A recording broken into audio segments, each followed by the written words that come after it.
Hello friends, welcome to Science Magnet. दोस्तों, कैसे हैं आप लोग सभी? आई होप सभी बढ़िया हैं, शानदार हैं, जानदार हैं। दोस्तों, कोशिका का लेक्चर नंबर 1 पार्ट नंबर 1 हम लोग कर चुके हैं। ये है हमारा पार्ट नंबर 2। शुरू करें। देखिए, हम लोगों ने कोशिका के बारे में अभी तक क्या पढ़ा था कि सर कोशिका क्या होता है, कोशिका की खोज किसने करी थी, कोशिका में आपके अंदर कुछ और पार्ट भी होते हैं, न्यूक्लियस, केंद्रक, यानी उसकी खोज किसने करी थी, कोशिका सिद्धांत, इतना कुछ हम लोगों ने पढ़ा था। फिर मैंने आपको बताया था कोशिका में क्या क्या होता है। सर, सेल वॉल होती है, कोशिका भित्ति, कोशिका झिल्ली, साइटोप्लाज्म, न्यूक्लियस, ये चार चीजें होती है ना। और साइटोप्लाज्म के अंदर भी बहुत छोटे छोटे कोशिकांग होते हैं, ये मैंने आप लोगों को बताया था। चलिए दोस्तों, स्टार्ट करते हैं। अभी तक जो हम लोगों ने करा उसके कुछ क्वेश्चंस कर लेते हैं। हालांकि मैं बताऊं, अभी तक जो हमने पढ़ा उससे आप लोगों के कुछ ही क्वेश्चन बनेंगे। अभी तो बहुत सारा पार्ट बाकी है अभी तो कोशिका का। सारे क्वेश्चन उसके बाद में आप लोग सॉल्व कर पाओगे। अभी मैं बताता हूं, अभी तक जो हमने पढ़ा उससे रिलेटेड जो क्वेश्चन पूछे गए हैं। बताओ, कोशिका की खोज किसने करी? सिंपल क्वेश्चन है आप लोगों का, रॉबर्ट हुक। और अगर आप लोगों से पूछा जाए कि कोशिका के अंदर जो न्यूक्लियस होता है, केंद्रक, उसकी खोज किसने करी? रॉबर्ट ब्राउन ने करी। ठीक है, चलिए बताओ। स्लाइडेन और स्वान द्वारा दिया गया कोशिका सिद्धांत निम्नलिखित में किस जीवों पर लागू नहीं होता? चलिए आइए मैं आपको बताता हूं। वैसे भी आगे मैं आपको डिस्कस करता, चलो इधर क्वेश्चन के माध्यम से डिस्कस कर लेते हैं। दोस्तों, आपको पता है सेल थ्योरी क्या था, कोशिका सिद्धांत क्या था, कि कोई भी जीव होगा ना उसमें आप लोगों को सेल यानी कोशिका मिलेगी। ये बात क्लियर है क्या? ठीक है। अब जैसे आपने जैसे बैक्टीरिया का नाम सुना होगा, वैसे ही क्या होता है, वायरस का नाम आपने सुना है। एक्चुअली में दोस्तों, जो वायरस होता है ना वो निर्जीव होता है, वो एक नॉन लिविंग होता है। Non living, non living, non living, non living. क्यों सर? क्योंकि इसमें सेल यानी कोशिका होती ही नहीं है। अब आप लोग बोलोगे सर कोशिका सिद्धांत का अपवाद कहां पर है? ये तो कोशिका सिद्धांत भी तो यही बोलता है कि अगर कोई लिविंग है, अगर कोई जीव है तो उसमें कोशिका मिलेगी। तो सर इसमें कोशिका नहीं है इसलिए नॉन लिविंग है। इसमें क्या गलत है? अभी तक गलत नहीं है। गलत अब मैं बताता हूं क्या होता है। दोस्तों, जैसे मान लीजिए अगर किसी बॉडी में वायरस एंटर कर जाएगा ना, तब वो किसकी भांति व्यवहार करता है? एक लिविंग की तरह, एक सजीव की तरह। इसका मतलब उसमें तो कोशिका थी ही नहीं, और एक सजीव की भांति, एक लिविंग की भांति व्यवहार कर रहा है। जबकि कोशिका सिद्धांत आपको बोलता है कि जो लिविंग होता है उसमें कोशिका होती ही नहीं है, जबकि इसमें कोशिका नहीं थी फिर भी लिविंग ये बन गया आप लोगों का। तो एक प्रकार से अपवाद हो गया आप लोग के जितने भी वायरसेस है। ठीक है, तो ऑप्शन नंबर सी। चले आगे आ जाओ। नैश कोशिका सिद्धांत किस पर लागू नहीं होता? अगेन आप लोगों का वही, वायरस पर लागू नहीं होता। ठीक है, अब हम लोग थोड़ा सा आगे चले। जैसे जैसे हम लोग आगे पढ़ेंगे फिर हम लोग और क्वेश्चन करने की स्थिति में आ जाएंगे। ठीक है, चलिए। तो मैंने आपको बताया था हमारी कोशिका में चार चीजें हम लोगों को पढ़नी है। एक तो सेल वॉल यानी कोशिका भित्ति। क्या पिछली क्लास में हम लोग इसके बारे में पढ़ चुके थे क्या? बोलो हाँ या ना। बिल्कुल। और मैंने बताया था दूसरी क्या होती है, सेल मेम्ब्रेन यानी कोशिका झिल्ली, जिसे प्लाज्मा मेम्ब्रेन यानी प्लाज्मा झिल्ली के नाम से भी जानते हैं। देखिए एक बार मैं फिर से ओवरव्यू बताता हूं क्योंकि आप लोग भूल जाते हैं। एक लड़का है जो कमेंट कर रहा है, सर मेरा अभी ब्रेकअप हुआ है और स्टडी पर फोकस नहीं कर पा रहा है, क्या करूं? तो स्टडी पे फोकस होगा भी नहीं क्योंकि आप लोग कमेंट करते जा रहे हो। स्टडी पे फोकस करने के लिए इधर ध्यान देते हैं। जब इधर ध्यान देते हैं तो लगता है कि यार बायोलॉजी इतनी इजी है, पढ़ाई इतनी इंटरेस्टिंग है, क्वेश्चन सारे बन रहे हैं, तब आएगा ना मजा। तो कमेंट में ध्यान मत दो अमन जी, इधर पढ़ाई करो। ठीक है, आ जाओ। देखिए दोस्तों, आपको पता है कोई भी कोशिका है उसके सबसे आउटर लेयर को आप लोग क्या बोलते हैं? सेल वॉल बोलते हैं यानी कोशिका भित्ति। इसके अंदर एक और लेयर होती है जिसे आप लोग सेल मेम्ब्रेन बोलते हैं, कोशिका झिल्ली, या इसको प्लाज्मा मेम्ब्रेन के नाम से भी जानते हैं। लेकिन मैंने आपको ये एक चीज बताई थी कि सेल वॉल आपको किसी में मिलती है, किसी में नहीं मिलती। जैसे अगर कोई प्लांट की सेल लोगे तो उसके चारों ओर क्या सेल वॉल मिलेगी क्या? बिल्कुल सर, प्लांट में मिलेगी। अगर कोई फंगस लोगे, कोई कवक लोगे, इसकी कोशिका के चारों ओर क्या कोशिका भित्ति मिलेगी क्या? बिल्कुल मिलेगी।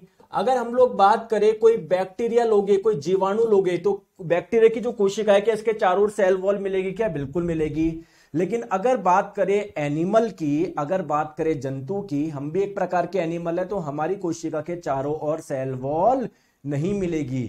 यानी हमारी कोशिका की, एनिमल्स की कोशिका की सबसे आउटर लेयर की बात करें वो कौन सी होगी? सेल मेम्ब्रेन होगी, कोशिका झिल्ली होगी। आई होप इतनी सी बात आपको समझ में आ गई होगी।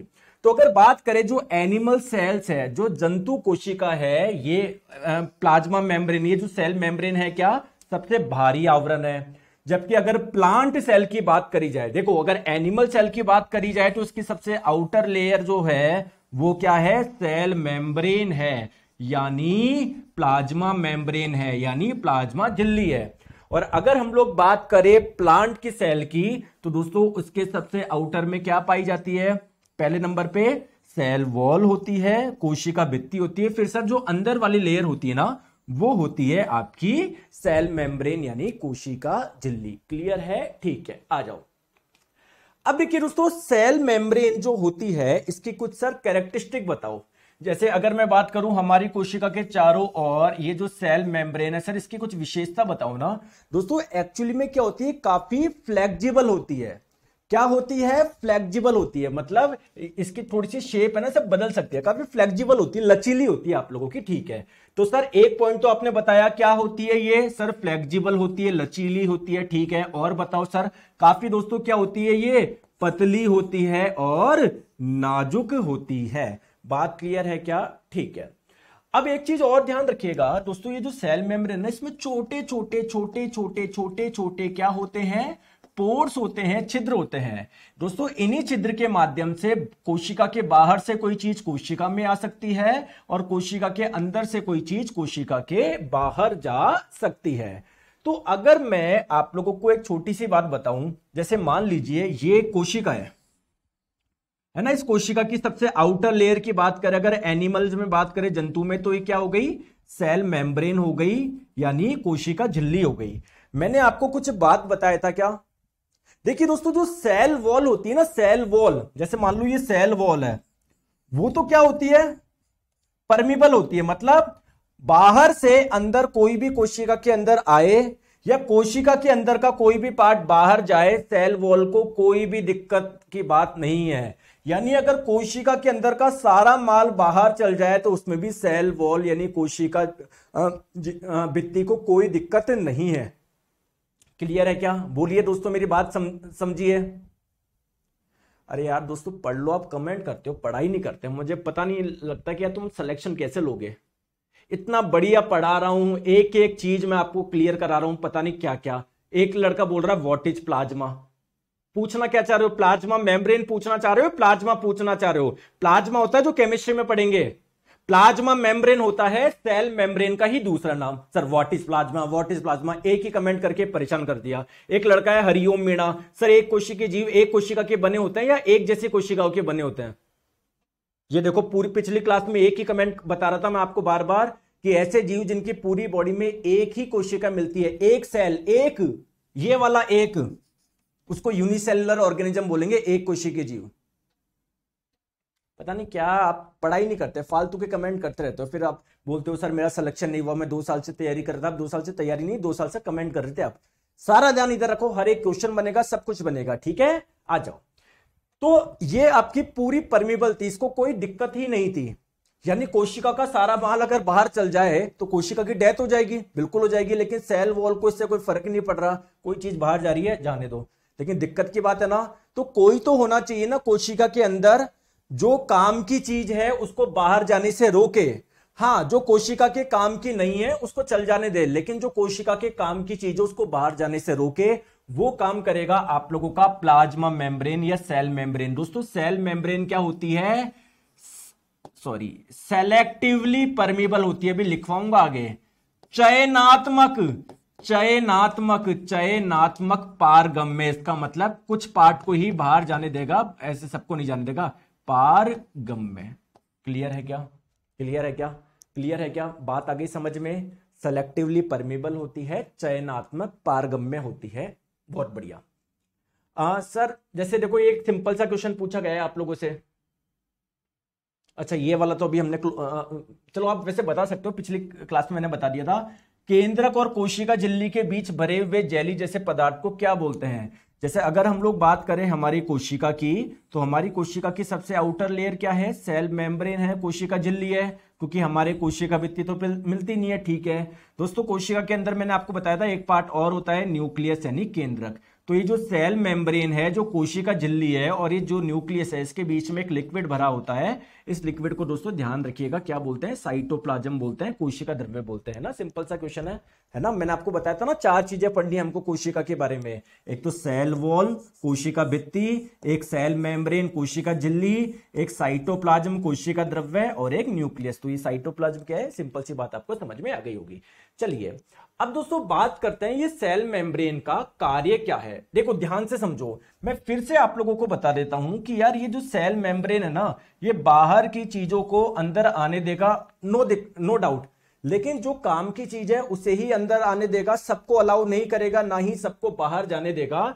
तो ये चयनात्मक पारगम्य झिल्ली है, यानी ये सेलेक्टिवली परमेबल मेम्ब्रेन है। ये बात क्लियर है क्या? पहली इंपॉर्टेंट चीज क्लियर है? ठीक है सर, मुझे ये बताइए, ये जो सेल, जैसे आपने बताया था कि जो सेल वॉल होती है वो किससे मिलकर बनी होती है? जैसे प्लांट की आपने बताया था सेल्यूलोज से मिलकर बनी होती है, जो कि एक प्रकार का कार्बोहाइड्रेट है। सिमिलरली दोस्तों, जो सेल मेम्ब्रेन होती है सर, कोशिका झिल्ली, ये किसकी बनी होती है? विटामिन की बनी होती है, या पानी की बनी होती है, या काई की बनी होती है? तो ये आप लोगों के लिपिड और प्रोटीन की बनी होती है। सर लिपिड किसको बोलते हैं? फैट का ही दूसरा नाम, यानी वसा का ही दूसरा नाम क्या है? लिपिड है। तो ये लिपिड और प्रोटीन की बनी होती है। अब मुझे एक चीज बताइए, आप लोग अगर भोजन नहीं खाओगे, देखो आप लोगों के भोजन में सब चीजें जरूरी है, कार्बोहाइड्रेट भी है, प्रोटीन भी है, फैट भी है। तो अगर आपकी बॉडी में प्रोटीन और फैट की कमी होगी, तो हमारी जितनी भी कोशिका है, जिसके चारों ओर की झिल्ली क्या है? सेल मेम्ब्रेन, तो क्या ये टूटना शुरू हो जाएगी क्या? क्योंकि इसके लिए आपको क्या चाहिए? इसके निर्माण के लिए आपको प्रोटीन और फैट चाहिए। सर एक हेल्प चाहिए था, बंगाली नोट्स में प्रोवाइड करा दीजिए, है ही नहीं, कहां से कर रहा हूं? ठीक है तानु जी, इधर पढ़ाई करो, खुद आप लोग नोट्स बनाओ। यहां तक बात क्लियर है? सेल मेम्ब्रेन आई होप आपको समझ में आ गया होगा। अब देखिए दोस्तों, सेल मेम्ब्रेन से ही रिलेटेड एक टर्म है जिसका नाम है एंडोसाइटोसिस। बहुत सारे लोग हैं पढ़ते ही नहीं है, अरे एनसीईआरटी में बड़ा बड़ा लिखा है इसके बारे में। आइए समझते हैं ये एंडोसाइटोसिस क्या है। जैसे मान लीजिए ये है प्लाज्मा मेम्ब्रेन, मैंने क्या आपको बताया, क्या प्लाज्मा मेम्ब्रेन बोल दो या सेल मेम्ब्रेन बोल दो, काफी फ्लेक्सिबल होती है, लचीली होती है क्या? तो क्या ये थोड़ा सा ऐसे कर सकता है क्या? थोड़ा सा ऐसे कर सकता है क्या? क्या इसकी शेप थोड़ी सी ऐसे हो सकती है क्या? बिल्कुल, क्योंकि सर ये काफी फ्लेक्सिबल है। तो दोस्तों बहुत सारे जीव ऐसे होते हैं जो कि एक कोशिकीय होते हैं, यानी उनकी पूरी बॉडी में केवल एक सेल पाई जाती है। जैसे कोई एग्जाम्पल बता सकते हो क्या आप लोग? अरे बताओ यार, मैंने आपको बताया था। हाँ सर, एक एग्जाम्पल है अमीबा, ये एक सूक्ष्म जीव है ना, और इसकी पूरी बॉडी में एक ही कोशिका पाई जाएगी। तो जैसे मान लो ये है अमीबा, मान लिया ये क्या है? अमीबा है। आ गई बात समझ में? बोलो यस और नो। बिल्कुल दोस्तों, क्या अमीबा, ये जो कोशिका है, क्या इसके चारों ओर वाली लेयर सेल वॉल होगी क्या? कोशिका भित्ति होगी क्या? नहीं सर, आपने बताया था सेल वॉल केवल 3 में मिलती है। ठीक है, यानी इसमें सेल वॉल आपको नहीं मिलेगी। यानी इसकी सबसे आउटर लेयर कौन सी है? सर ये है सेल मेम्ब्रेन, यानी कोशिका झिल्ली। आ गई बात समझ में? ठीक है। अब दोस्तों अमीबा क्या है? ये पानी में रहता है आप लोगों को, ठीक है, मतलब ये सूक्ष्म जीव है। इसके पास में मान लो छोटा सा कोई इसका दुश्मन आ गया, या मान लो अमीबा को इसको खाना है, तो अमीबा बताऊं क्या करेगा? बताऊं क्या करेगा? देखो ये अपनी जो कोशिका झिल्ली है ना, उसको थोड़ा सा ऐसे करके इसको ऐसे अंदर ले लेगा। आया समझ में? सर नहीं आया मुझे तो, सर मुझे तो नहीं आया। जैसे मान लो ये कैसे कर लेगा, उसी पेन से दिखाता हूं, आपको नजर आ जाएगा। ये ऐसे कर लेगा, ऐसे, इसको देखो ऐसे अंदर ले लिया। अब देखो अंदर ले लिया। इस प्रोसेस को आप लोग बोलते हैं एंडोसाइटोसिस। ठीक है, तो देखो एंडोसाइटोसिस क्या है? जैसे आप लोग देख रहे हो, ये कोई फूड था, इसको ऐसे दबा के अंदर ले लिया, इसको अंदर ले लिया। देखो देख पा रहे हो? देख पा रहे हो? तो इस प्रक्रिया को एंडोसाइटोसिस बोलते हैं। मैं क्या आपको बोलना चाह रहा हूं, ध्यान से आप लोग समझो। ये एनसीईआरटी में बड़े बड़े लिखा हुआ है एंडोसाइटोसिस, लोग पढ़ के नहीं जाते, फिर एग्जाम में क्वेश्चन आता है। तो the flexibility of the cell membrane also enable the cells to engulf in food and other material from its external environment, such process are known as endocytosis. मतलब कोशिका झिल्ली का जो लचीलापन होता है ना, उससे क्या करता है, अगर बाहर कोई पार्टिकल है तो वो उसको अंदर एडजस्ट करके आराम से ले सकता है। इस प्रोसेस को बोलते हैं एंडोसाइटोसिस। और साथ में दोस्तों एक चीज और ध्यान रखना है, अमीबा जो कि एक सूक्ष्म जीव है, वो इसी प्रक्रिया से क्या करता है, अपना भोजन ग्रहण करता है। आ गई बात समझ में? ठीक है। अटानु सरकार इधर पढ़ लो, मैं भी कुछ बोलूंगा। एक लड़का है अटानु सरकार, इतनी देर से बोलता है बंगाली नोट्स दो। अब मैंने जब बोला, या बाकी बच्चे बोल रहे हैं खुद के पढ़ के नोट्स बना लो, भैया मैं हिंदी और इंग्लिश में दे सकता हूं, मेरे पास और कोई नहीं है। आपको बेस्ट कंटेंट दे सकता हूं, बेस्ट पढ़ा सकता हूं, पूरा बाइलिंगुअल नोट दे सकता हूं। तो इधर आप पढ़ाई कर लो अब, ठीक है। बार बार कमेंट मत करो, देखो मैं भी डिस्टर्ब होता हूं, मैं भी इंसान हूं, कोई ऐसा नहीं है मेरा जो ब्रेन है वो बिल्कुल कंप्यूटर है। आप फालतू के करते रहते हो तो यहां से मैं डिस्टर्ब होता हूं। मैं चाहता हूं आपको प्योर बेस्ट कंटेंट आप लोगों को मिले, ठीक है। आ जाओ, चलिए आगे। ये बात यहां तक समझ में आ गई? कोई दिक्कत, कोई परेशानी? सर बिल्कुल भी नहीं है। तो अगर आपको कोई दिक्कत नहीं है, यहां तक समझ में आ गया, तो आइए मैं आपको दो टर्म सिखाता हूं आप लोगों को, जो कि बहुत इंपॉर्टेंट है। ये जनरल टर्म है लेकिन प्लाज्मा मेम्ब्रेन से संबंधित है, तो इसको मैं यहां पर समझाता हूं। एक होता है आप लोगों का ऑस्मोसिस और एक होता है आपका डिफ्यूजन। डिफ्यूजन को हिंदी में बोलते हैं विसरण और ऑस्मोसिस को बोलते हैं परासरण। क्या आप लोगों को पता है? बहुत कंफ्यूजन होता है ना आपको कि सर मुझे तो समझ ही नहीं आता डिफ्यूजन और ऑस्मोसिस एक्चुअली में है क्या। देखो यहां पर एक डायग्राम देखो, लेफ्ट में क्या है, काली कलर की बॉल थी, राइट में क्या है, येलो कलर की बॉल थी स्टार्टिंग में, ठीक है। मैं आपको डायग्राम वापस दिखाता हूं, ध्यान से देखना। लेफ्ट में काली कलर की बॉल नजर आएगी, राइट में येलो कलर की बॉल नजर आएगी, देखो। लेकिन अब हो क्या रहा है, ये काली वाली बॉल यहां से वहां पर जा रही है, येलो वाली बॉल यहां से यहां पर आ रही है।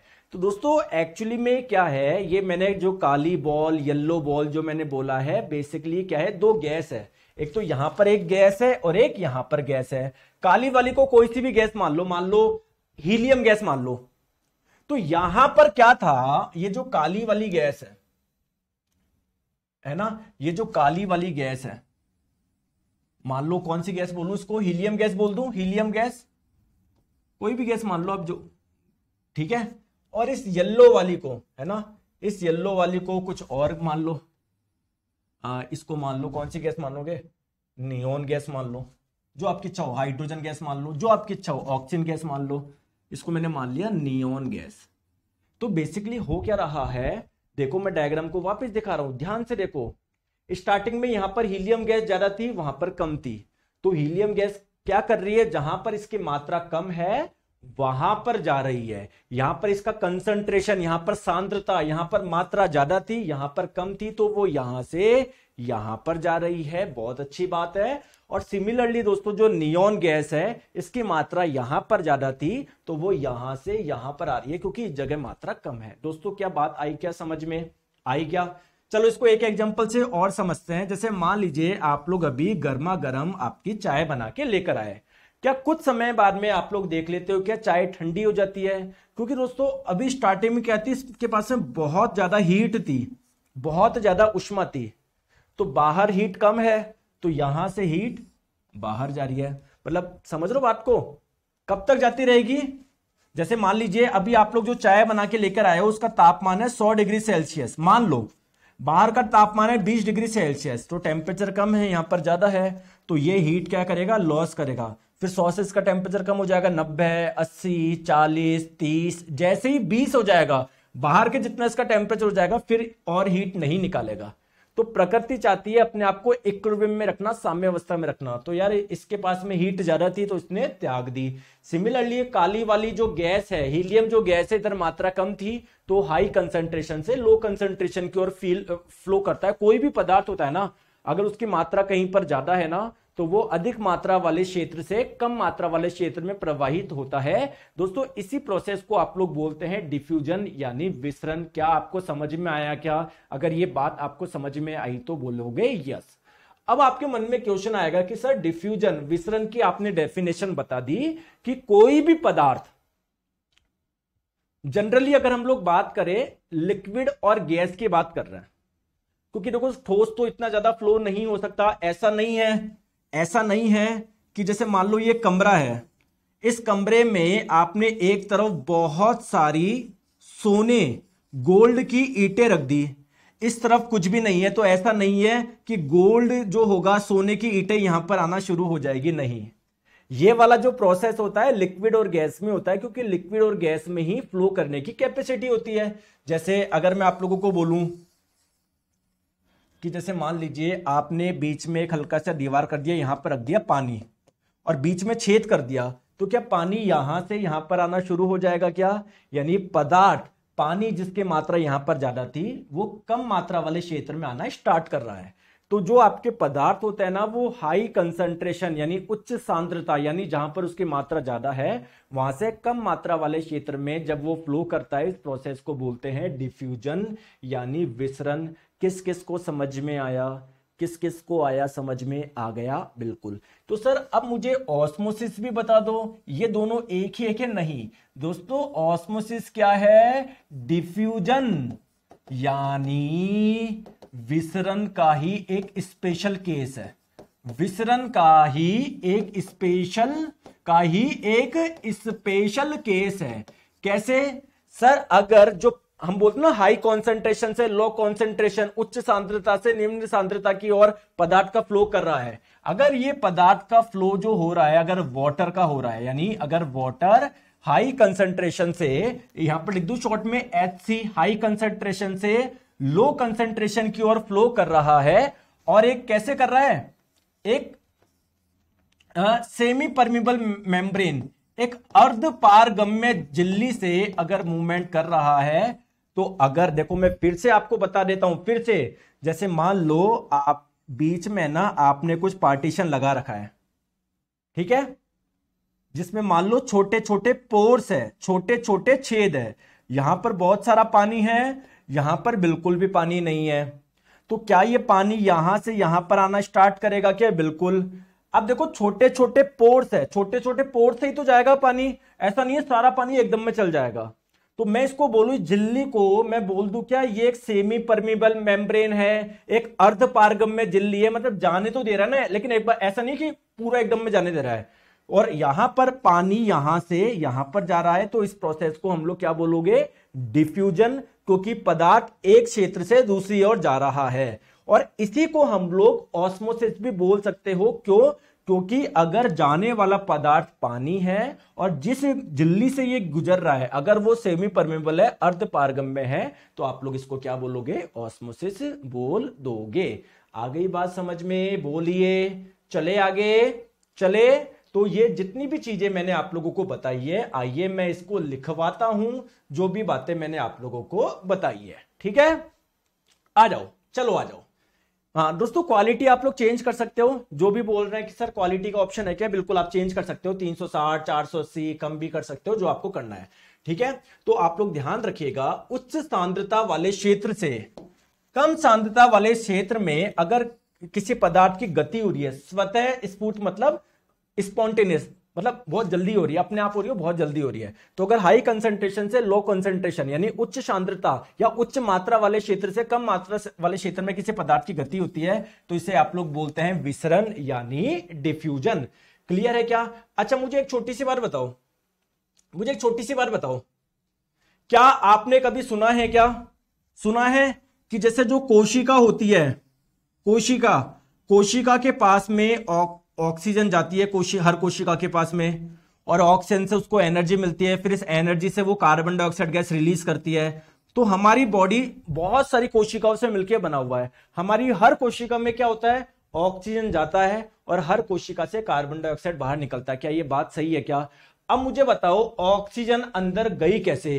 क्योंकि दोस्तों बाहर ऑक्सीजन की मात्रा बहुत ज्यादा थी, अंदर ऑक्सीजन की मात्रा कम थी, तो उच्च सांद्रता वाले क्षेत्र से कम सांद्रता वाले क्षेत्र में जा रहा है पदार्थ, तो क्या मैं इसको बोल दूं क्या डिफ्यूजन प्रोसेस हो रहा है, विसरण प्रक्रिया हो रही है। यहां पर भी देखो कार्बन डाइऑक्साइड यदि कोशिका से बाहर निकल रहा है तो क्या हो रहा है, जैसे कोशिका में कार्बन डाइऑक्साइड सर ज्यादा थी, बाहर है ना, जैसे आपको पता है आपने पढ़ा भी होगा ब्लड वाले चैप्टर में। तो देखिए दोस्तों, जो हमारा ब्लड होता है ना, रक्त होता है, ब्लड में जो ऑक्सीजन होती है वो कहां पर चल जाती है, हमारी कोशिका में चली जाती है, क्योंकि यार इस कोशिका के पास में ऑक्सीजन कम है, इस ब्लड के पास में बहुत ज्यादा है। सिमिलरली कोशिका से जो कार्बन डाइऑक्साइड होती है ना, वो हमारे रक्त में आ जाती है, क्योंकि रक्त में कार्बन डाइऑक्साइड कम है, कोशिका के पास में ज्यादा है, तो कोशिका से ये इसमें चल जाएगी। तो डिफ्यूजन प्रोसेस क्या हमारी बॉडी में हो रहा है या नहीं हो रहा है? आ गई बात समझ में? आ गई क्या बात समझ में? आ जाओ, चलिए अब बात करते हैं ऑस्मोसिस। मैं फिर से बता देता हूं, ऑस्मोसिस यानी जो परासरण है वो विसरण का ही एक स्पेशल केस है। कैसे सर? ध्यान से देखो, जैसे अगर आप लोगों का, ठीक है, अगर बीच में कोई सेमी परमीबल मेम्ब्रेन है, सेमी परमीबल अर्ध पारगम्य झिल्ली है, और उससे होके पानी एक जगह से अगर दूसरी जगह पर आ रहा है, हाई कॉन्सेंट्रेशन से लो कॉन्सेंट्रेशन की ओर आ रहा है, तो इसी को आप लोग बोलोगे ऑस्मोसिस यानी परासरण। क्लियर है? बात क्लियर है? चले आगे, आ जाओ, चलो आ जाओ। अब देखिए दोस्तों, ऑस्मोसिस ये जो प्रोसेस है ना, ये कई जगह होता है। क्या आपको पता है होता है या नहीं होता? जैसे एक चीज मुझे बताओ, ये एक सूक्ष्म जीव है, सूक्ष्म जीव का नाम आपको पता है क्या? सर मुझे कैसे पता पड़ेगा इस सूक्ष्म जीव का नाम? दोस्तों इस सूक्ष्म जीव का नाम है पैरामीशियम, है ना। ये इतना सूक्ष्म है कि इसकी पूरी बॉडी में एक ही कोशिका है, ठीक है। इस सूक्ष्म जीव के बारे में आप लोगों को कई बार यह पूछा जाता है, ऐसा कौन सा आप लोगों का सूक्ष्म जीव है जिसकी आकृति चप्पल की जैसी होती है? तो यही है वो सूक्ष्म जीव जिसकी आकृति चप्पल की जैसी है। दोस्तों कहां पर मिलते हैं सूक्ष्म जीव? सर ये पानी में मिलते हैं। बहुत बढ़िया। अब मुझे बताओ, ध्यान से आप लोग समझना, ध्यान से आप लोग मेरी बात को ध्यान से समझना दोस्तों, क्या इसको भी पानी की जरूरत होती है क्या? बिल्कुल यार सर, हर जीव को है, इसको भी है, मछली को भी है, इंसान को भी है। ऐसा थोड़ी मछली पानी के अंदर रहती है तो उसको पानी की जरूरत नहीं है, उसको भी है।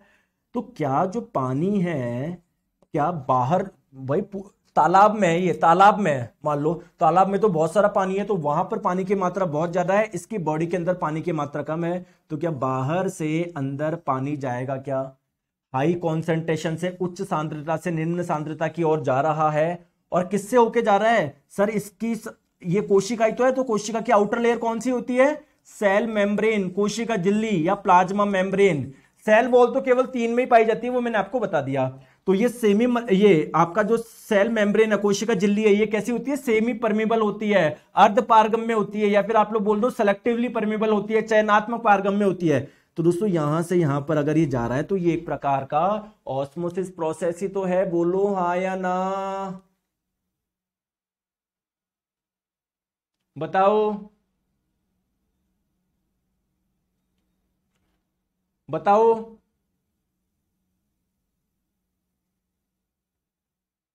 बोलो।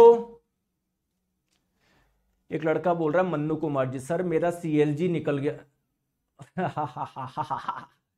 एक लड़का है जो बोल रहा है, सर पहला कमेंट पढ़ो इसका, सर मेरा सीएलजी निकल गया ना, तो सीएलजी निकल गया ना तो सबसे पहले आपके घर पर छापा मारूंगा, टैक्स नहीं भरते हैं आप। पहली बात तो जो आप बनने जा रहे हैं पहले उसका नाम तो सही लिखो, वो सीजीएल होता है। और बेटा मन्नू कुमार जी आप तो बनोगे, जो अभी तक बन रहे ना पहले से, अगर वो भी आ जाए ना कोई दिक्कत नहीं है, हर एक चीज आप लोगों की क्लियर होती है, ठीक है मन्नू कुमार जी। तो हरकतें तो तुम्हारी ऐसी लग रही है कि सीएलजी बनोगे, तुम सही बात बोल रहे हो, लेकिन यहाँ पर सीएलजी की फुल फॉर्म वो नहीं है, कंबाइंड ग्रेजुएशन लेवल कुछ और है, लेकिन अभी बताऊंगा ना फिर मुंह हो जाएगा, सर आपने मेरे को ऐसे कैसे बोल दिया। पढ़ लो इधर चुपचाप, ठीक है। चले आगे। तो क्या यहां पर ऑस्मोसिस प्रोसेस हो रहा है? तो अगर मैं पूछूं ऑस्मोसिस प्रोसेस कहां कहां पर होता है, तो आप लोग बोलोगे सर जो एक कोशिकीय के जीव होते हैं ना, जैसे ये भी तो एक कोशिकीय के जीव है ना, तो यूनिसेलुलर फ्रेश वाटर ऑर्गेनिज्म, यानी ऐसे एक कोशिकीय के जीव जो पानी में रहते हैं, वो बेसिकली बाहर से अंदर जो आप लोगों के पानी लेते हैं ना, वो इसी प्रोसेस से लेते हैं, ऑस्मोसिस से। और बताओ दोस्तों, क्या आपको पता है क्या कि जो जड़ होती है वो पानी एब्जॉर्ब करती है मिट्टी से? क्योंकि दोस्तों जो मिट्टी है उस पर बहुत सारा पानी है, इसमें पानी कम है। तो दोस्तों हाई कंसंट्रेशन से, मतलब हाई कॉन्सेंट्रेशन, उच्च सांद्रता से पानी इसके अंदर जाएगा ना, इसमें पानी कम है, बाहर पानी ज्यादा है, तो यहां पर भी क्या हो रहा है दोस्तों, ऑस्मोसिस प्रोसेस हो रहा है। ये आपको एनसीईआरटी की लाइन है और यही क्वेश्चन इस बार ग्रुप डी 2022 में पूछा गया कि जो absorption of water by plant root यानी पादप की जड़ें होती है ना, वो किस विधि से पानी को एब्जॉर्ब करती है, आप लोग क्या बोलोगे, आप लोग बोलोगे ऑस्मोसिस। क्लियर है? चले आगे आ जाओ, चलो आ जाओ। अब दोस्तों आप लोगों को मैं 3 सॉल्यूशन के नाम बता रहा हूं, 3 विलियन के नाम बता रहा हूं। सॉल्यूशन आप लोग जानते हो किसको बोलते हैं? हाँ सर, पानी में कुछ डाल दो या लिक्विड में कुछ हल्का सा कुछ डाल दो, ये जो मिक्सचर बनेगा इसे ही सॉल्यूशन बोलते हैं, विलियन बोलते हैं। दोस्तों 3 टाइप के सॉल्यूशन हैं जो आप लोगों को ध्यान रखने हैं। आपको देखो, आप बोलोगे कि सर ये भी पढ़ना है क्या? अरे यार, हर चीज जो एनसीईआरटी में लिखी सब पढ़ना है। मैं आपको वैसे ही वो वाली चीजें पढ़ाता हूं जो आपको सीधे सीधे एग्जाम में पूछ जाती है, कुछ फालतू का पढ़ना ही नहीं है, हर एक क्वेश्चन बनेगा हमारा। ठीक है, आ जाओ दोस्तों। सबसे पहले हम लोग बात करते हैं हाइपोटोनिक सॉल्यूशन। सर ये कौन सा सॉल्यूशन है, मुझे आप लोग बताओ। जैसे कभी आप लोगों ने सोचा है क्या कि जो आप लोग किशमिश होती है ना, अगर आप लोग इसको पानी में भिगो के सो जाओगे तो रात को क्या ये किशमिश फूल जाती है क्या? फूल जाती है। क्यों? क्योंकि सर जो बाहर का पानी है वो कहां पर आ जाएगा, इस किशमिश के अंदर आ जाएगा, इसलिए वो फूल जाती है। तो देखिए दोस्तों, ध्यान से आप लोग समझना। जैसे मान लो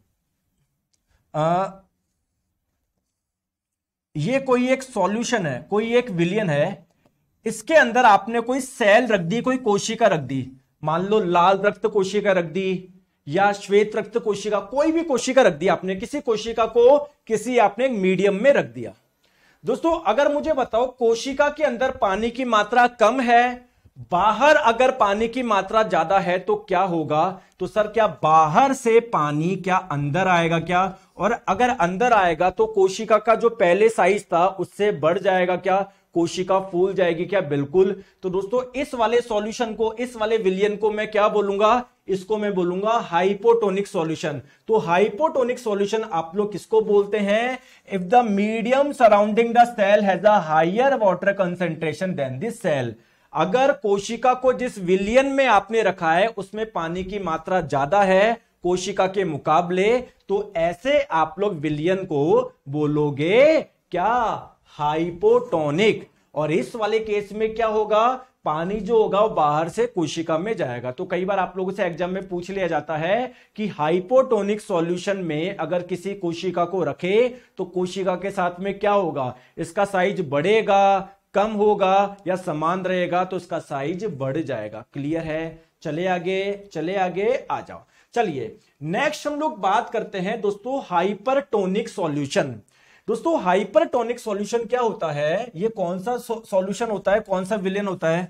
जैसे मान लो आपने ना बाहर कोई सॉल्यूशन है, उसमें क्या रखी? किसी कोशिका को रखा।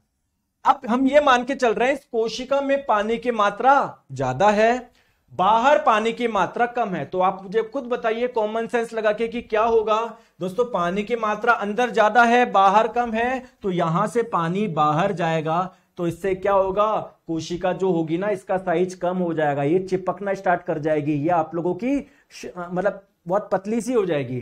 तो ऐसा आप लोगों का सॉल्यूशन या ऐसा विलयन जिसमें पानी की मात्रा इस कोशिका के मुकाबले कम है, तो ऐसे आप लोगों के सॉल्यूशन को, विलयन को आप लोग क्या बोलोगे? हाइपरटोनिक बोलोगे। तो आप लोगों से कई बार एग्जाम में पूछा जाता है कि अगर किसी हाइपरटोनिक सॉल्यूशन यानी अति प्रसारी आप लोगों के अति परासारी अगर आप लोग विलयन में किसी कोशिका को रख दो तो क्या होगा? सर कोशिका का साइज बिल्कुल कम हो जाएगा। देखो ऐसी हो जाएगी, देखो चिपक जाएगी। आ गई बात समझ में? चले आगे। बिल्कुल।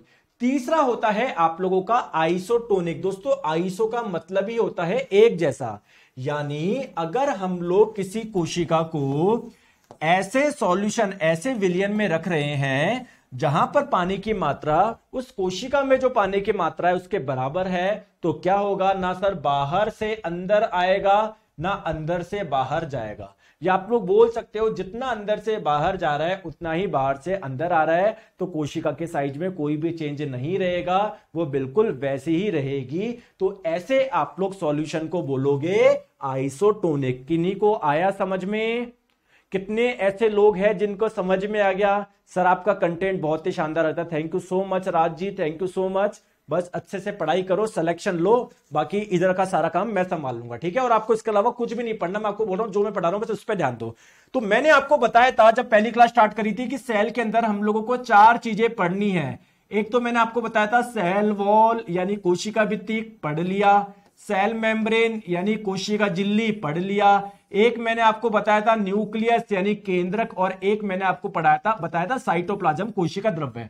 जैसे दोस्तों अगर बात करें किसी कोशिका की, सबसे आउटर लेयर होती है सेल वॉल कोशिका भित्ति, ये किसी में मिलेगी किसी में नहीं मिलती, लेकिन इसके अंदर जो होती है सेल मेम्ब्रेन वो आप लोगों को सभी जगह मिलेगी, कोशिका झिल्ली आप लोगों को सभी जगह मिलेगी।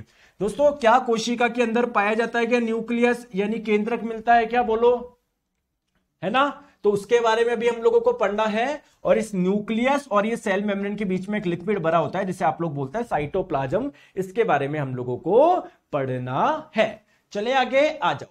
तो अब हम लोग बात कर रहे हैं साइटोप्लाज्म कोशिका द्रव्य की, उसके बाद में मैं आपको बताऊंगा न्यूक्लियस, ठीक है। चलिए दोस्तों एक बच्चा बोल रहा है सर रिपीट कर दो। देखो रिपीट नहीं यार, आपके पास में टेक्नोलॉजी है बढ़िया, 10 बार पढ़ो ना, 50 बार पढ़ो ना, ठीक है।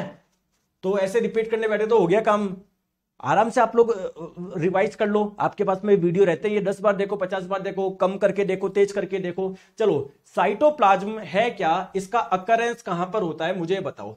तो मैं आप लोगों को फिर से बताता हूं बेसिकली साइटोप्लाज्म क्या है। जैसे मान लो ये कोई कोशिका है, हमारी बॉडी की कोशिका मान लो, यानी सबसे आउटर लेयर सेल कौन सी हो गई, सेल मेम्ब्रेन हो गई, कोशिका झिल्ली। दोस्तों ध्यान रखिएगा कोशिका में न्यूक्लियस यानी केंद्रक नाम का भी एक पार्ट पाया जाता है जिसको हम लोग आगे पढ़ेंगे, ठीक है।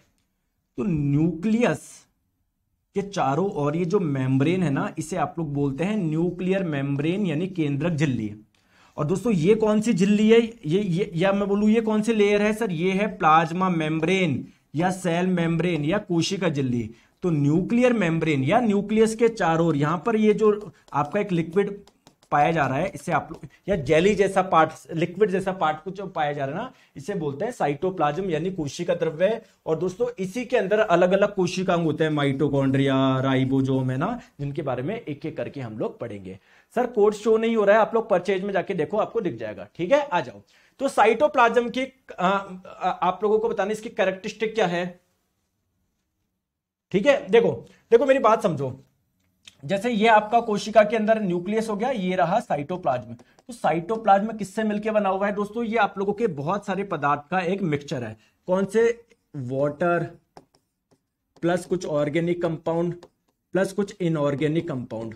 Water plus organic plus inorganic compound किसको बोलते हैं, केमिस्ट्री में बताया था ना मैंने। ऑर्गेनिक कंपाउंड आप लोग किसको बोलते हैं, ऐसे कंपाउंड जिसमें कार्बन मिलता है। इनऑर्गेनिक किसको बोलोगे, जिसमें कार्बन नहीं मिलता।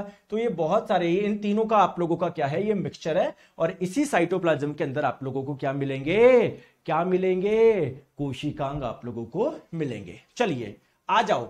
अब हम लोग बात करते हैं कि सर साइटोप्लाज्म के मेन फंक्शन क्या हो जाएगा। सबसे पहले समझो, ये देखो कोशिका अंदर लिक्विड वाला पार्ट देख पा रहे हो, लिक्विड वाला पार्ट, अरे दिख रहा है या नहीं दिख रहा है, यस बोलो कि हाँ सर दिख रहा है, यही साइटोप्लाज्म है, कोशिका द्रव्य है। इसी के अंदर आप लोगों को माइटोकॉन्ड्रिया मिलेगा। जैसे ये फोटो जो, ये माइटोकॉन्ड्रिया, ये एंडोप्लाज्मिक रेटिकुलम, ठीक है आप लोगों का। तो कोशिका के अंदर जितने भी कोशिकांग होते हैं ना, वो सारे आपको इसी लिक्विड में मिलेंगे, इसी साइटोप्लाज्म में मिलेंगे। तो इसमें सम्मिलित विभिन्न कोशिकांग विभिन्न कार्य करते हैं ना, मतलब ये आप लोगों का जो साइटोप्लाज्म है ना, इसी में आप लोगों को सारे कोशिकांग मिलेंगे जो कि अलग अलग आप लोगों के कार्य करेंगे। कोई कोशिकांग क्या करेगा, कोई कोशिकांग क्या करेगा। तो मतलब जितनी भी मेटाबॉलिक एक्टिविटी होती है ना, मेटाबॉलिक एक्टिविटी का मतलब हमारी बॉडी में जितनी भी एक्टिविटी होती है वो कहां पर होती है, कोशिकाओं के अंदर ही तो होगी। तो वो सारी आपके साइटोप्लाज्म में होगी, कोशिका द्रव्य में ही होगी। क्लियर है क्या, आ जाओ। चलो आ जाओ। एक लड़का है जो बोल रहा है माइटोकॉन्ड्रिया के बारे में नहीं बताया। चंदन कुमार जी थोड़ी देर बाद में आप बोलोगे कि सर ताजमहल के बारे में नहीं पढ़ाया आपने, फिर कुछ देर बाद में बोलोगे कि सर आपने नेशनल हाईवे तो पढ़ाया ही नहीं। अरे जो टॉपिक जहां पर पढ़ोगे वहीं तो पढ़ोगे। अभी पहले माइटोकॉन्ड्रिया पढ़ा दूं क्या, पहले लिक्विड तो समझो, उस लिक्विड के अंदर हर एक कोशिकांग के बारे में समझेंगे ना, तो पढ़ लो इधर, ठीक है। पता नहीं क्या क्या करते हो, मतलब कैसे सिलेक्शन लोगे, बीच में नेतागिरी स्टार्ट कर देते हो, सर वो कब कराओगे, सर ये कब कराओगे, मतलब टीचर पे भरोसा नहीं है, टीचर से ज्यादा आप खुद जानते हो।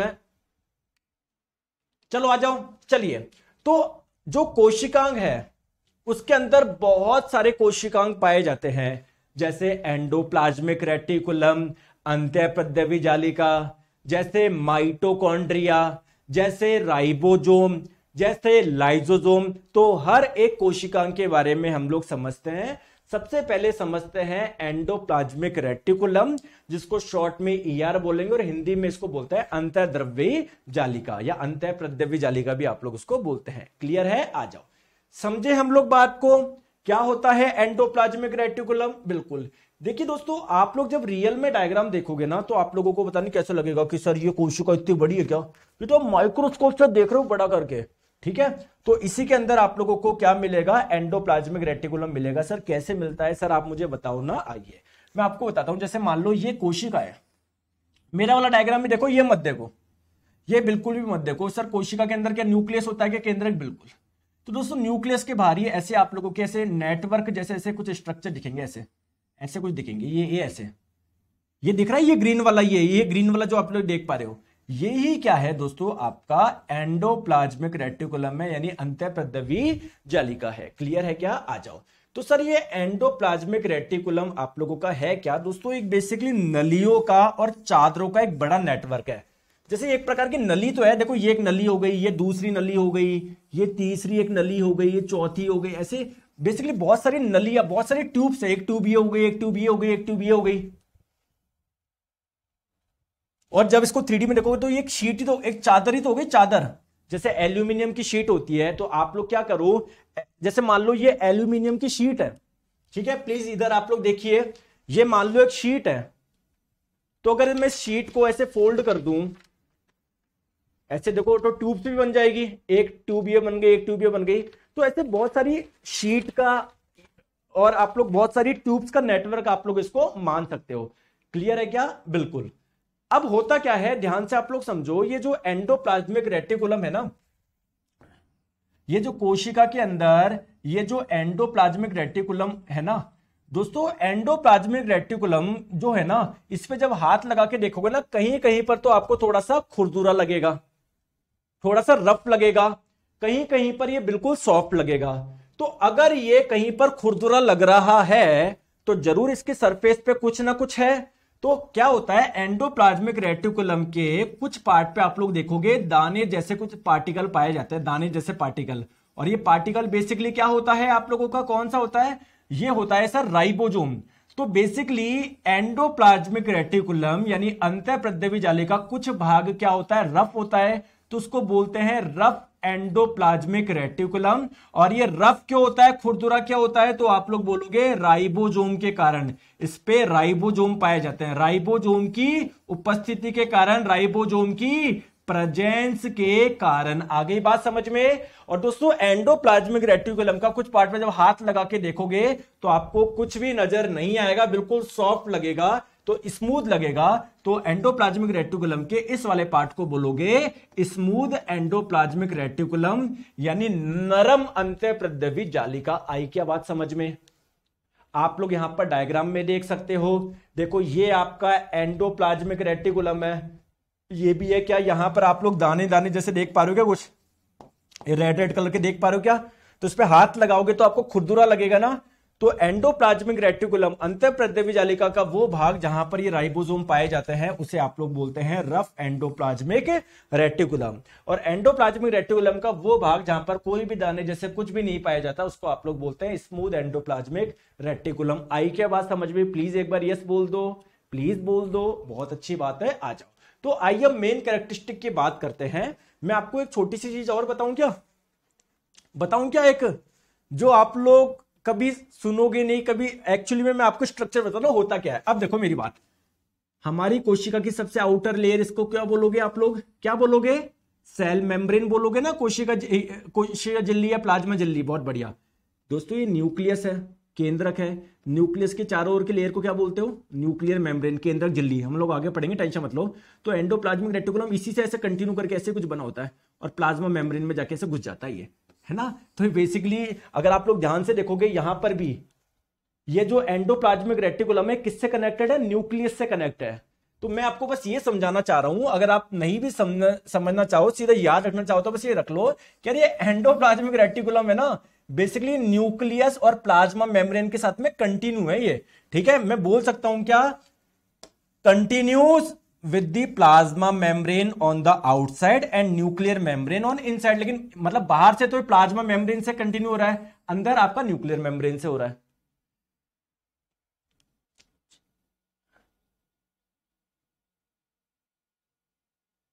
बिप्लैब जी हो जाएगी, टेंशन मत लो, है ना। कोई दिक्कत आ रही होगी कि सर मेरी ऐप में, टेंशन मत लो, सब हो जाएगा। आ गया मजा? ठीक है। क्या मैं बोल सकता हूं क्या इसके दो पार्ट होते हैं या दो टाइप का होता है? एक तो आप लोगों का स्मूथ एंडोप्लाज्मिक रेटिकुलम और एक रफ एंडोप्लाज्मिक रेटिकुलम।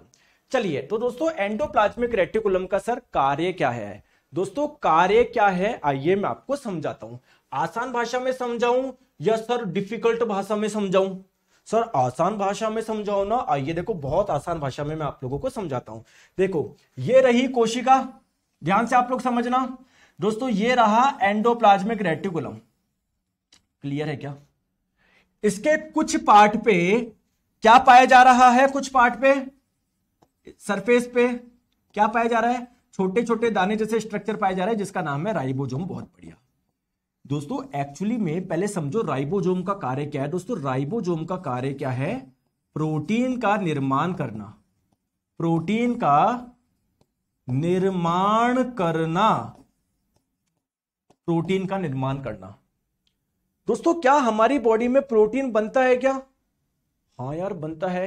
क्या आपको पता है क्या कि मेरी बॉडी में ये वाला हमारी बॉडी में अलग अलग हार्मोन्स बनते हैं। कोई हार्मोन क्या करता है, कोई क्या करता है। तो कुछ हार्मोन होते हैं जो प्रोटीन के बने होते हैं। तो कुल मिला के मैं बोल सकता हूं ना कि अगर हमारी बॉडी में हार्मोन बन रहे हैं, यानी हमारी बॉडी में प्रोटीन बन रहे, बोलो हाँ या ना। दोस्तों क्या आपको पता है कि हमारी बॉडी में अलग अलग एंजाइम बनते हैं जो कि भोजन का पाचन कराता है। कुछ एंजाइम कार्बोहाइड्रेट का डाइजेशन कराएगा, कुछ एंजाइम फैट का डाइजेशन करवाएगा। तो जो एंजाइम होते हैं वो प्रोटीन के तो बने होते हैं, वो बेसिकली एक प्रकार के प्रोटीन ही तो होते हैं। तो अगर हमारी बॉडी में एंजाइम बन रहा है इसका मतलब हमारी बॉडी में प्रोटीन का निर्माण हो रहा है। बोलो हाँ या ना। तो हमारी बॉडी किससे मिलकर बनी हुई है? हमारी बॉडी बहुत सारी कोशिकाओं से मिलकर बनी हुई है, यानी बॉडी में आपके प्रोटीन का निर्माण हो रहा है। इसका मतलब कोशिका में प्रोटीन का निर्माण हो रहा है। और कोशिका में प्रोटीन का निर्माण कौन करता है? राइबोसोम करता है। राइबोसोम कहां पर है? सर एंडोप्लाज्मिक रेटिकुलम की सरफेस पे। उस वाले पार्ट को क्या बोला आपने? Rough endoplasmic reticulum. क्या मैं बोल सकता हूं कि रफ एंडोप्लाज्मिक रेटिकुलम का कार्य क्या है? प्रोटीन का निर्माण करना। बोलो हाँ या ना। बोलो हाँ या ना। बोलो हाँ या ना। अरे बोलो हाँ या ना। बहुत बढ़िया। अब मेरी बात को आप लोग ध्यान से समझो। सर वो वाला पार्ट जिसके सरफेस पे राइबोसोम नहीं है, तो यार ये बात तो क्लियर है कि यहां से प्रोटीन का निर्माण नहीं होगा। तो सर यहां पर निर्माण किसका होता है? यहां से निर्माण होता है किसका? फैट का, या फिर आप लोग बोल सकते हो लिपिड का। लिपिड फैट को ही बोलते हैं, हिंदी में क्या बोलोगे? वसा। कहानी क्लियर है क्या?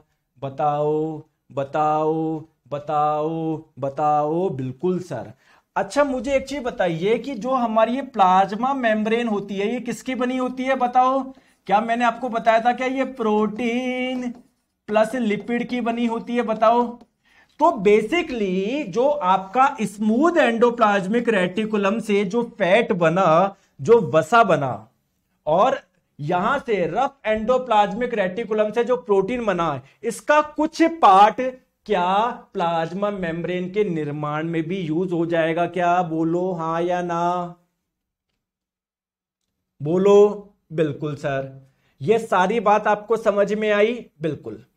अब देखिए आप मुझे एक छोटी सी बात बताइए कि अगर मैं आपको बोलूं आपके घर में खाना कहां पर बनता है, आप लोग बोलोगे सर किचन में बनता है। लेकिन आप लोग खाते कहीं और होंगे ना। हो सकता है किचन में बैठ के खा लो आप लोग, हो सकता है आप लोग बेडरूम में खा रहे हो सकता है ड्राइंग रूम में खा रहे हो। तो क्या किचन से ड्राइंग रूम में खाना ले जाना पड़ेगा क्या अगर आप लोग वहां पर बैठ के खाना चाहते हो? सिमिलरली ये पूरी की पूरी क्या हो गया? हमारा घर हो गया। दोस्तों निर्माण कहां पर हो रहा है प्रोटीन का? सर यहां पर हो रहा है, लेकिन मान लो जरूरत कहां पर है? इस जगह। तो ये बेसिकली एक प्रकार की ट्यूब ही तो है, ये ट्यूब ही तो है। तो ये जो एंडोप्लाज्मिक रेटिकुलम है ना, प्रोटीन का, स्पेशली हम लोग बात कर रहे हैं प्रोटीन का, तो प्रोटीन का एक जगह से दूसरी जगह पर ट्रांसपोर्टेशन में हेल्प भी करती है। एक चैनल का काम करती है, एक नहर का काम करती है, एक नली का काम करती है। आई बात समझ में? आई बात समझ में? सर मुझे और बताओ ना, एंडोप्लाज्मिक रेटिकुलम क्या करता है? आइए मैं आपको बताता हूं दोस्तों, एंडोप्लाज्मिक रेटिकुलम क्या करता है। जैसे ये डायग्राम देखो, ये डायग्राम देखो, ये डायग्राम देखो, रुको, ये डायग्राम देखो। ये दोस्तों क्या यहां पर क्या बहुत सारी सरफेस है? क्या सरफेस एरिया बहुत ज्यादा है क्या? इसका सतही क्षेत्रफल बहुत ज्यादा है क्या? बताओ, बोलो हाँ या ना। जैसे मैं आप लोगों को बोलूं कि यार, क्या आप मेरे को बोलो कि सर मेरी कुछ किताबें हैं सर, आपके पास रख लोगे क्या? मेरे घर में जगह नहीं है। मैं बोलूंगा बेटा यार मेरे पास खुद के पास ही एक छोटा सा कमरा है, मैं कैसे रखूंगा? रख सकता हूं क्या मेरे पास छोटा सा कमरा होगा तो? नहीं। लेकिन अगर मेरा बहुत बड़ा घर होता, 20-30 कमरे होते, तो मैं आपकी किताबें आराम से मेरे पास में रख लेता। बोलो हाँ या ना। अरे बोलो हाँ या ना, बोलो हाँ या ना। बिल्कुल। तो मुझे एक चीज बताइए, क्या इसका सरफेस एरिया बहुत ज्यादा है क्या? सतही क्षेत्रफल बहुत ज्यादा है क्या? तो अगर मैं आप लोगों से बोलूं कि यार हमारी जो कोशिका होती है ना, उसके अंदर बहुत सारी एक्टिविटी होती है, क्या मैं बोल सकता हूं क्या? तो जो मैक्सिमम एक्टिविटी होगी इसको बोलते हैं बायोकेमिकल एक्टिविटी। बायोकेमिकल एक्टिविटी क्यों? क्योंकि केमिकल मतलब कुछ रिएक्शन हो रही है, बायो का मतलब किसी लिविंग में हो रही है। तो ये जो बायोकेमिकल एक्टिविटी होती है ना, वो आपकी कहां पर होती है? एंडोप्लाज्मिक रेटिकुलम में होती है। जैसे कि आप लोगों को पता है लीवर क्या करता है? डिटॉक्सिफिकेशन का कार्य करता है। यानी अगर आपके बॉडी में कुछ टॉक्सिक सब्सटेंस, को जहरीला पदार्थ आ गया, तो उसको खत्म करने का काम कौन करता है? लीवर करता है। तो एक प्रकार से बायोकेमिकल एक्टिविटी है ना, ये किसके द्वारा होगी? सर लीवर की कोशिकाओं में होगा ना। तो अगर आप लोगों से पूछा जाए लीवर की कोशिका में ये डिटॉक्सिफिकेशन का कार्य कौन करता है? दोस्तों यही करता है एंडोप्लाज्मिक रेटिकुलम। क्योंकि इस वाले काम के लिए बहुत ज्यादा एरिया चाहिए। ये बहुत ज्यादा एरिया किसके पास में? Endoplasmic reticulum.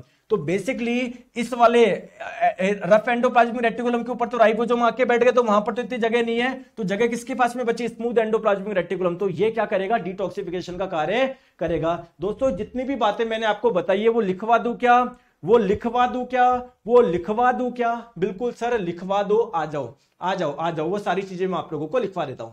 तो इसका मेन कार्य क्या है, आइए इसके बारे में समझते हैं। ये रहा आपका एंडोप्लाज्मिक रेटिकुलम, दिख गया क्या? इस पे छोटे छोटे दाने भी आप देख पा रहे हो क्या? ये छोटे छोटे दाने देख पा रहे हो क्या?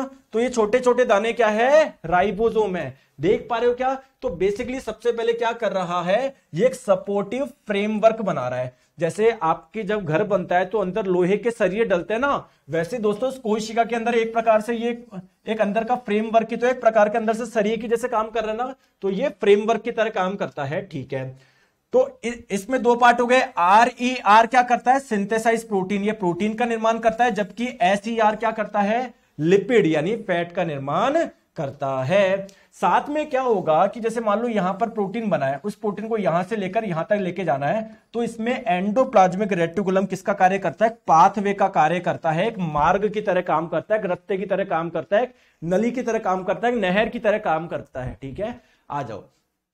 ठीक है, अब आ जाओ दोस्तों, ये क्या आपने कभी टर्म सुना है क्या? देखो ईमानदारी की बात बताओ, मुझे पता है आप भी 50 जगह पढ़ते हो, तभी तो सिलेक्शन नहीं हो रहा, बुरा मानना। मैं आपको फिर बोल रहा हूं दोस्तों, 50 जगह 50 बुक पढ़ने से बढ़िया है एक बुक को 50 बार पढ़ लो।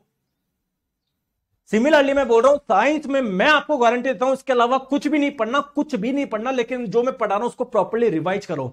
देखिए दोस्तों, एक टर्म मैं आप लोगों को समझाता हूं, उस टर्म का नाम है मेम्ब्रेन बायोजेनेसिस। सर ये कहां से आ गया? देखो क्लास 9 का सेल वाला चैप्टर ना, उसमें बड़े बड़े अक्षरों में लिखा हुआ, लेकिन आप पढ़ के नहीं जाते, बस ये पढ़ जाते हो सबसे बड़ी कोशिका, सबसे छोटी कोशिका, और फिर बोलते हो सर ये एग्जाम में क्या आ गया। अरे यार कुछ भी नहीं है, वही है। मैंने क्या आपको अभी थोड़ी देर पहले बताया क्या कि RER से क्या बनेगा? प्रोटीन बनेगा। क्या मैंने बताया क्या SER का काम क्या है? फैट का निर्माण करना।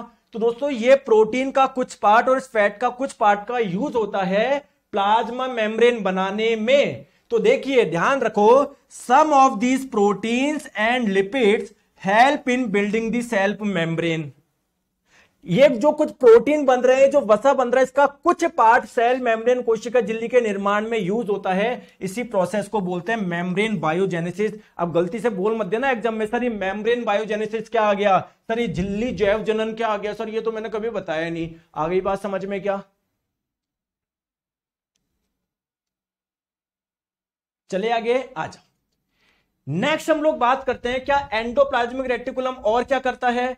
क्या मैंने बताया था क्या अभी थोड़ी देर पहले कि दोस्तों ये सरफेस प्रोवाइड करता है सम ऑफ दी बायोकेमिकल एक्टिविटी, जो कोशिका के अंदर बायोकेमिकल एक्टिविटी होती है उसके लिए सरफेस प्रदान करता है। जैसे मैं आपको बताऊं जो लीवर की सेल्स होती है, हमारे यकृत की जो कोशिका है, यकृत का काम क्या है, डिटॉक्सिफिकेशन करना। यकृत किससे मिलकर बना हुआ है, बहुत सारी कोशिका से। तो यार ये इस एक्टिविटी के लिए कोशिका का कौन सा पार्ट, कोशिका के कौन से पार्ट में वाली कार्य होता है डिटॉक्सिफिकेशन का, तो ये कार्य होता है SER, स्मूथ एंडोप्लाज्मिक रेटिकुलम। तो ध्यान रखना smooth endoplasmic reticulum plays a crucial role in detoxifying many poison and drugs. दोस्तों जो भी आप लोग ड्रग्स लेते हो, दवाई लेते हो, उसका कुछ ना कुछ टॉक्सिक इफेक्ट होता है। इसलिए तो बड़े बुजुर्ग बोलते हैं ज्यादा दवाई मत लिया करो, लीवर खराब हो जाएगा। क्योंकि जो आप लोग दवाई ले रहे हो उसका कुछ टॉक्सिक इफेक्ट है, लीवर उसका क्या कर रहा है, डिटॉक्सिफिकेशन का कार्य कर रहा है। तो इसके चक्कर में लीवर नहीं खराब हो जाए आपका। तो ध्यान रखिएगा, बहुत इंपॉर्टेंट है। SER plays a crucial role in detoxifying many poison and drugs, यानी कई जहरों और दवाओं का विषहरण करने में कौन सा पार्ट इंपॉर्टेंट है, SER। क्लियर है क्या। चलिए आगे। चलिए दोस्तों कुछ क्वेश्चन मैं आप लोगों को बताऊं जो अभी तक हमने पढ़ा। राइबोसोम क्या करता है, राइबोसोम का कार्य क्या है, प्रोटीन का निर्माण करना, ऑप्शन नंबर सी। तो इसीलिए राइबोसोम को हम लोग प्रोटीन की फैक्ट्री भी बोल सकते हैं, क्योंकि प्रोटीन यहीं पर बन रहा है। किस कोशिकाओं को प्रोटीन की फैक्ट्री है, प्रोटीन का कारखाना बोल सकते हैं, सिंपल सा क्वेश्चन है, राइबोसोम। ठीक है, तो अभी के लिए हम लोग इतना ही रखेंगे, बाकी क्या करेंगे हम लोग नेक्स्ट क्लास में। मजा आया ना दोस्तों, पूरी साइंस में ऐसा मजा आप लोगों को दिलवा रहा हूं मैं। आप लोगों को तो बिल्कुल मस्त रहो, पढ़ाई करो, सारा मेरे पे छोड़ दो। चलिए thank you so much, take care, bye bye, अपना ध्यान रखिए।